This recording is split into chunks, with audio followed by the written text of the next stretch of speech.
Hey everyone, I'm John Lehr, Managing Director of Workbench. We're an enterprise fund and community based in New York.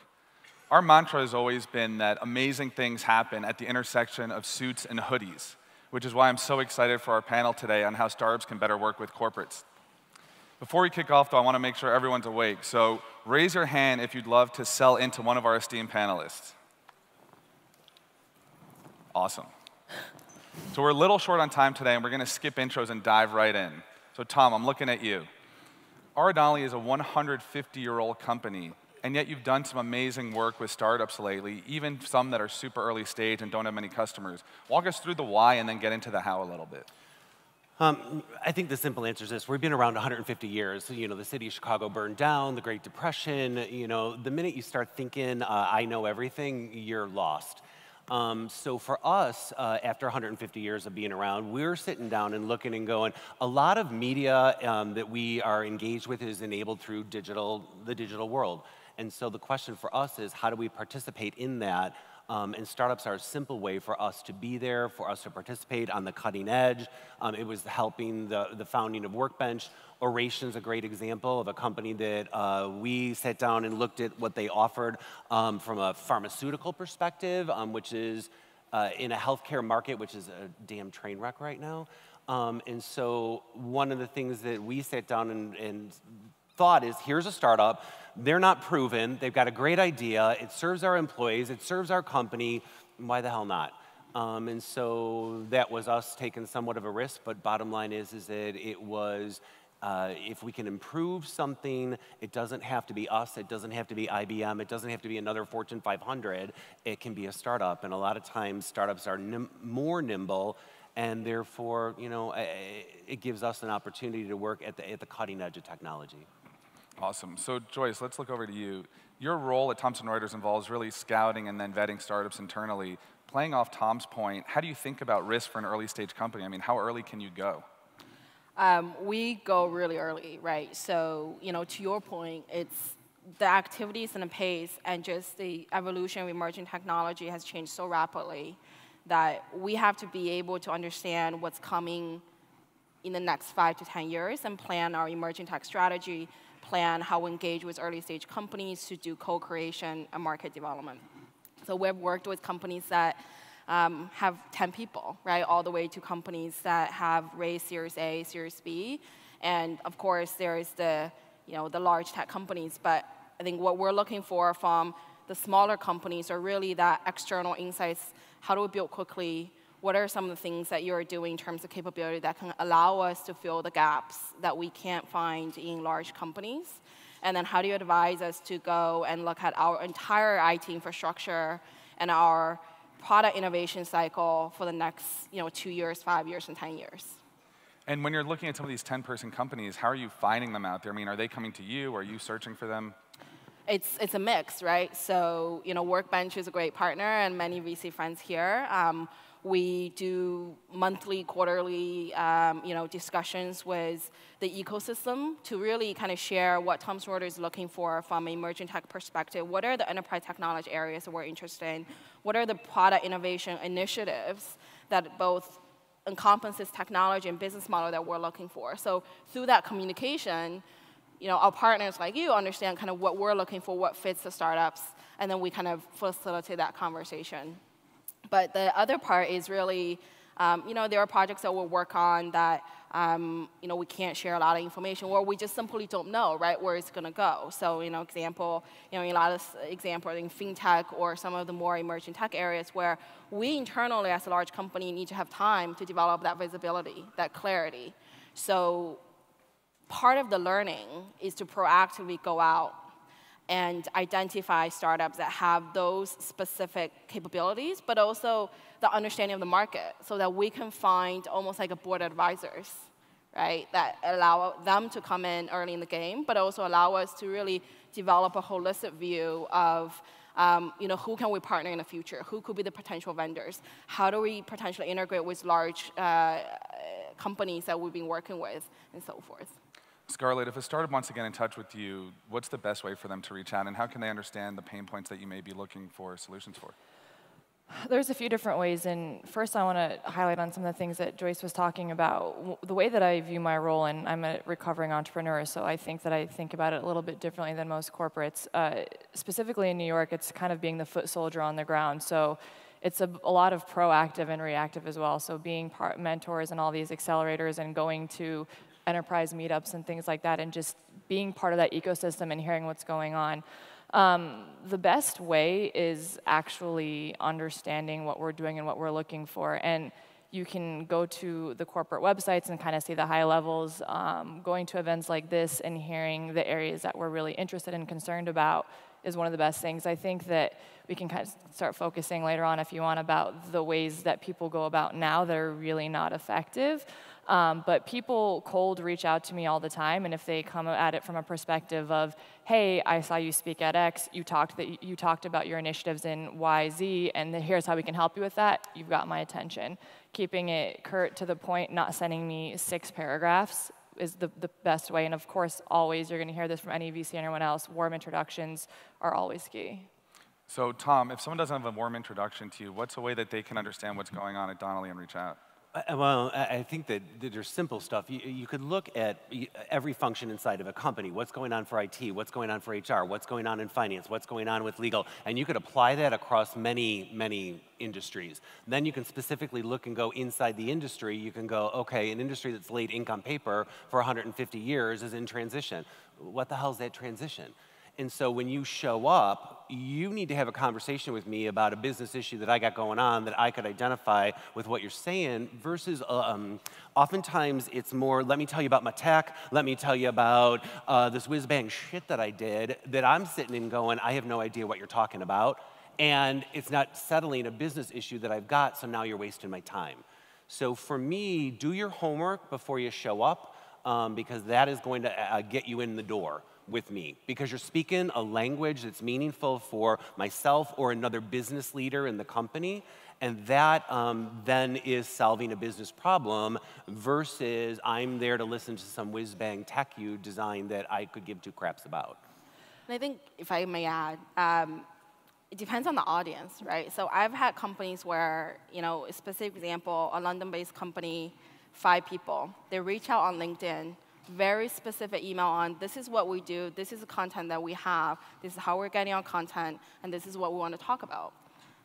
I read my LinkedIn emails, and now they're working with one of our business teams in financial risk to partner. So I think the audience is really important. If you're talking to somebody like me, other companies where I know the landscape of big data, I know the landscape of cloud, I know the landscape of marketing tech, I know the capabilities out there. So be specific what exactly you're offering. And how does it fit into the enterprise stack, and how you differentiate? Then that quickly helped me to understand, okay, if it's cloud, within our data center team, here's the person that you should talk to, right? Or here for marketing tech, is it digital tech? Is it market development team or so forth? So I think depending on the audience and how technical you are, you certainly have to tailor your message and how specific you go on the technical and business capabilities that you offer so that help you by helping us. But at the same time, Scarlett, you just mentioned before to keep it short. So how are you supposed to make sure that they're showing that they understand your pain point, here's how we differentiate in a very crowded landscape, but in the same time keep it very concise? What have you seen work well? It's knowing your audience, right? So part of that is saying, here's a problem, here's how we solve it. My focus is, if you can intrigue me, then I want to hear more, and then you can go into all those other details. If you send me a 3-sentence email where you're solving a pain point that you know that we have, you're referencing data that you've seen about what we're doing, that's going to get me excited, and then you can send me the 6-paragraph email. But the first interaction shouldn't be that way. And the other thing that I see a lot, too, is I get very nervous when people automatically assume that we're a distribution channel. So we have 50 million customers, operations in over 30 countries, and it's very easy to tweak that out within the first 1 or 2 emails. And so you have to really think about, how am I really going to change your business and impact your bottom line, and not just use it as a distribution channel to have access to a bunch of customers, which I think a lot of companies and startups aren't really understanding right now. Yeah, I want to jump in because I look and go, the tech is one thing. If you're going to show up, you're going to help to solve a business problem, got it. If you show up like an idiot in the work environment, we're not interested in talking to you. So you don't understand the culture that you're in. You don't understand, our environment's very aggressive about getting stuff done. So you're a drawer, and you're gonna come in and draw pictures for us, and you're gonna talk for hours about stuff that we're sitting there and going, how the hell is this gonna solve anything? Or you're not driving the result that we're looking for quickly. We are gonna look and go, your interpersonal approach to the company is misaligned to the culture that we need you to work within. So this whole simplicity, you know, I'm with you on emails. If you make me read something more than one screen, you're out. I'm not even reading. You're done. And so I will never talk to you. And my other is it, you know, you link me in, and then you want to sell me your shit, okay? And so it's like, no, I'm not interested in that. So because all I know is you saw me on LinkedIn, you know my background, you sent me a bunch of stuff, and now this is a generic sales call. You've not studied anything about what's going on or my pain points. This gets into culturally, how do you show up in my organization? So I expect certain things out of people that come work for me. I think part of that too is doing your research. What is really frustrating is when you get that generic email, which you know has been sent to 1 million people, because I'm not going to take my time to look at that. And Joyce uses LinkedIn. I use Twitter, and those things can be easily found. People who send me DMs on Twitter who are connected to, I will have that meeting with them because they know me. They took the time to read what I was talking about, so I'm going to connect with them in a different way. LinkedIn for me is very overwhelming. There's so many messages that I just get blinded by that, and Twitter is the most effective thing because I check it every day. It's direct, it's 140 characters, so I'm going to have that conversation. And that's just knowing your audience and taking the time to really know who you're speaking to and what kind of gears them up. I think the other thing to you know, how do you kind of balance conciseness with how to target the right customer is, you know, using buzzwords is great, right? So you kind of know what the big category you are. But let's just take example of big data. It doesn't really help me anymore to know what big data is, and it doesn't really help me to know it's just data visualization, right? What part of that value chain do you fit in? And if I can help pinpoint where you are in that kind of workflow or value chain in the spectrum, big data or fintech, or you know, however you want to kind of dice that up, it helps me to understand where you fit in. And is it a vendor relationship? Is it a partner relationship? Is it you align with a product innovation project, so perhaps we need help, right, to work on? So you know, it doesn't have to be kind of a huge paragraph, but clearly understand where you play in the specific stack will help. I think the other piece of that is in our company, when the business leader brings you forward, you will grease through procurement super easy. When you're not really brought forth from a business leader, but you're entering somehow in through procurement, yeah, the organization has that sense of I now need to use you, I'm being forced, versus I've got a business problem, I have a partnership, I now want to work with you, I think you're capable, and I will go tell procurement what I need and what I want and what I'm willing to pay for it. And I note with a lot of the startups, the whole getting bogged down inside of procurement becomes an issue. And for our company, that doesn't happen if you've got sponsorship from the business. So Joyce, playing off that, let's say you've done your homework, you sent you the good LinkedIn message, you have the meeting, and you're in with a business person that can really have the pain point that they're going to support. How can a startup here nail that meeting and make sure that they'll want to help you accelerate along procurement and keep things moving? So assuming that you found kind of an advocate, right? Yes. Like, or champion like me. I think you know, some startups are very proactive. They ask, okay, so who are the audience? Who are the people attending the meeting? Is it 30 minutes? Is it 15 minutes? How should I do that? Ask questions, right? You know, assume the business have some understanding of the technology and the space we're interested in. I think today there's so much information about certain technology, certain business area that you don't have to describe, this is the big data market, this is the fintech market, this is the payment market, right? We know how big it is, we know where the disruptions are. But really, again, I think going to, here's the ecosystem, right? We know, you know, these are the large tech companies, these are the large players. Here's where we fit in from an ecosystem perspective, and here's what we fit in from a technology stack perspective, and then go into the demo. So that's how meetings go really well. Scarlett, what happens when people tank? Walk through what to avoid. In the introduction or when you're farther along in the process already? Both in the intro and then if they end up getting a meeting.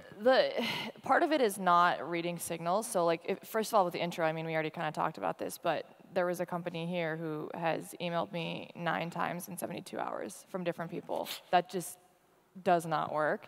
And I'm forward about that, and I will not talk to you after that point. And so it's being on the same page.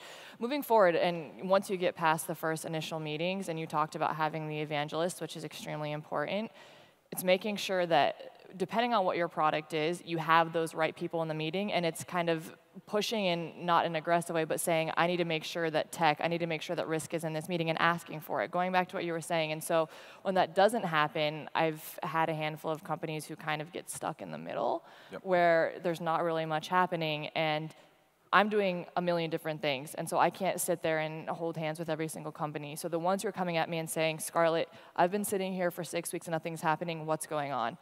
It's not being afraid to say what you want to do and what you want to happen. And the people who just let that slide by are going to be sitting in the pipeline and nothing is ever going to happen. The ones who are proactive and saying, I need your help, let's get this going, I'm going to be championing for you, I'm going to try to make that happen. Tom, when a company is working with you, how do they balance persistence to drive something forward versus bordering on harassing with 9 emails?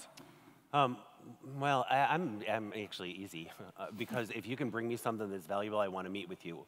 Oration's a great example. The CEO calls me up, here's what our product is, I want to come talk to you. I was like, hell yeah, okay? So, but I've had the same thing where 10 million emails from the same company, and you're at the point that even if they called, I'd not want to talk to them, because now they've just irritated the crap out of me. And so it is something that, for me, I'm looking and going, I run HR for a 68,000 person organization that's global. I run global affairs. I run postal. I run, advise at Workbench. I'm running the split up of our company into 3 companies. If you cannot make your interaction with me simple, effective, and helpful, I'm out. I think your point about companies stuck in the middle, right? So I wouldn't be in my role if I don't love working with startups and help our large company to become better in how we innovate and how we serve our customers. So for the companies that stuck in the middle, I think one of the specific ways that have been helpful is there are companies that send these kind of monthly or twice a month, kind of very short updates, but very to the point, right? Is these are the milestones we have achieved. Here are the customers we got. Here are the partners we got, and here's the help we need. Because by the time you read through, there may be kind of keywords that come out, right? If you partner with a company that we're a partner with, I'm kind of interested to know where there's kind of a 3-way synergy, right? If I'm part of a community building kind of innovation, there may be some help I could provide you. So I think for companies that try to move through, having that kind of updates that are very targeted to move you along, kind of still keep you in the top of mind, I think that has been helpful. And I can forward that to the right business folks. That's 100% right. And it's kind of the same emails that you send to your VCs, your monthly or quarterly, however, depending you do it, having access to that, because it's the same thing. I come from startups. My goal is to help you. Yes, at the end of the day, BBVA is paying for me, but I want to make sure that it's a worthwhile relationship for you. So even if it's not within BBVA, based off of that email, I can say, oh, you're going after those customers. Okay, I know 3 people who could be a great resource for you.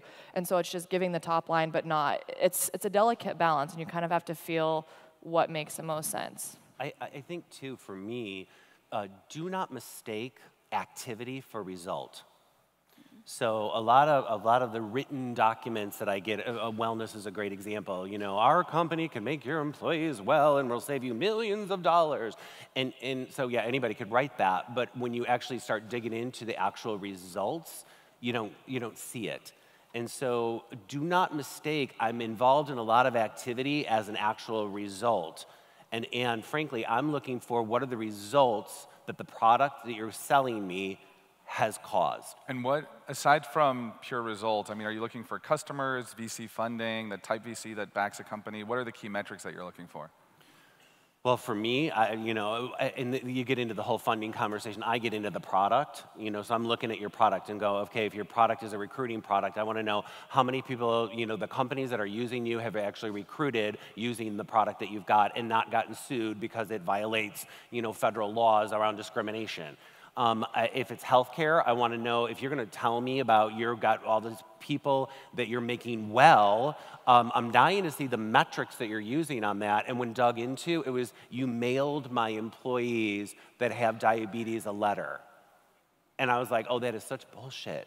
I'm a bad swearer. I'm trying not to swear up here.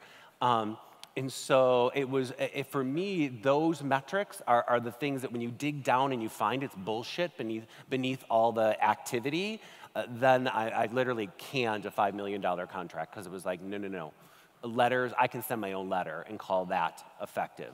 So those are metrics that I look for depending upon, is it healthcare, is it recruiting? But let's be honest, it all ties back to, is it somehow helping me either get more customers or cut costs, save money? Joyce, what are some things that startups have to consider when working with an organization of your scale in terms of the product, in terms of support, that is different than working with a 10-person startup that they're selling into? That's a good question. I think the larger kind of the startups that have more resources, right? Obviously, they have a more sophisticated engine in kind of helping the customer, helping the partnership side discussion. I think at the end of the day, it doesn't really matter. I think back to your earlier question is, it's all about kind of how you optimize the mapping, right, between the startups and enterprise. There are a set of initiatives, engagement models on the enterprise side, and then the startups have a set of strategies that you want to reach your end customer, whether it's to sell, whether to partner, or do something else. So it's how do you optimize that mapping? And I think attributes like, where am I in the funding stage, to me, is somewhat a proxy to how scalable you are, right? So there are certain groups within Thomson Reuters love to work with 10-person startup, right? And because they're product innovation, they want to work with, they don't exactly know what they're building, they want to co-create. We have infrastructure in place from a contracting perspective, from a know-how perspective. We know how to work with those companies that are still evolving because we are evolving in those teams. But then there are teams where I think, especially in the enterprise technology side, where you have like cloud or big data or some of the infrastructure side of things, you tend to want to work with a little bit larger startups because the first question that come out is, well, we have, petabytes of data, or, we have 10,000 people in the tech organization, how scalable it is, right? So, if you look at the startups, you tend to kind of follow that spectrum that earlier startups for enterprise technology tend to have a harder time in at least selling to Thomson Reuters. More mature startups focus on enterprise technology solutions have an easier time.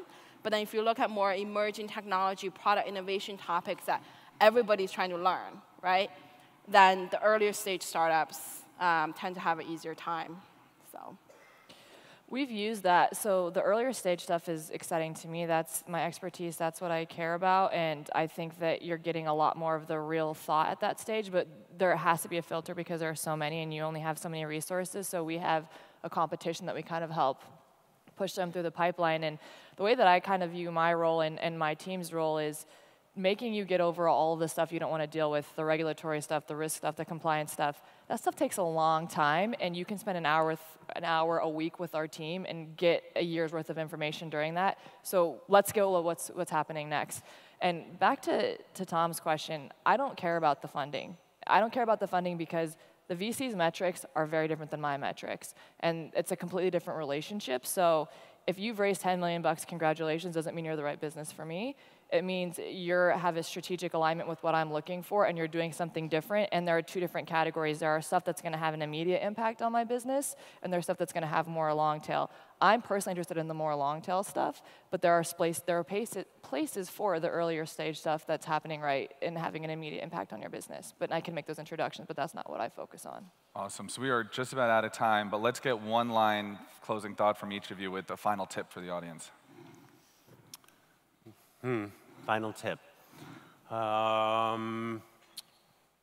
It's not that hard to work with big companies. Don't make it overwhelming in your head. I think it's, help you by helping me be tactical and strategic and find where the multiple touch points are, and then use that in different ways. I already said it, but do your research and be genuine, because the psychology component of all this can have a huge impact on the success of your business. Great, thanks everyone. Let's give a round of applause.